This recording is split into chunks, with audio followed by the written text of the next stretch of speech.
இயேசு கிறிஸ்துவின் நாமத்து நிமித்தமாய் மறுபடியும் தேவனுடைய வார்த்தையை தெரிவிக்க என்னை தேவன் பயன்படுத்திய கிருபைக்காக கொடான கொடி ஸ்தோத்திரம். போன வீடியோவில் நம்ம பார்த்தோம், நான் ஹாஸ்பிட்டல் போய் செக் பண்ணலான்னு சொல்லிட்டு ஒரு டிசைடுக்கு வந்துட்டேன். அப்போ வந்துட்டு நான் ஹாஸ்பிட்டல் போகிறேன். வேலூர்லேயே கொஞ்சம் பிரபலமான ஒரு டாக்டர். அந்த ஹாஸ்பிட்டல் போகிறோம். போயிட்டு நான் செக் பண்ணப்போ வந்துட்டு மெடிசன் எல்லாமே டானிக் எல்லாமே கொடுத்தாங்க. அதை வந்துட்டு ஒரு வாரம் எடுத்துக்கிட்டேன், 2 வாரம் எடுத்துக்கிட்டேன். ரொம்ப உடம்பு சரியில்லாமல் வந்துடுச்சு.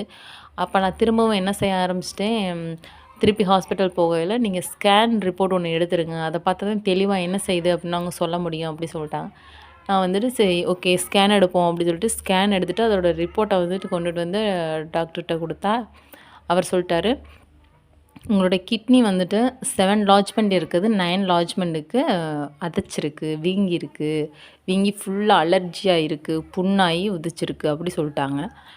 எங்களுக்கெல்லாம் ஒன்றுமே புரியலை. ஏன்னா எங்கள் விஷயத்தில் அப்படி நாங்கள் கேள்விப்பட்டதே கிடையாது. கிட்னியில் ப்ராப்ளம்னா என்ன சொல்கிறது, இதெல்லாம் எங்கள் அப்பாலாம் ரொம்ப அழுதுட்டாங்க. அப்போ வந்துட்டு நாங்கள் வீட்டில் வந்துட்டு எங்கள் அம்மா வீட்டில் தான் இருந்தேன். ஏன்னா அப்போதைக்கு ரொம்ப உடம்பு சரியில்லாமல் இருந்தனால எங்கள் அம்மா வீட்டில் இருந்து நான் எல்லா விஷயத்தையும் பார்க்க ஆரம்பிச்சிட்டேன். அப்போ வந்துட்டு கொஞ்சம் நாள் போச்சு.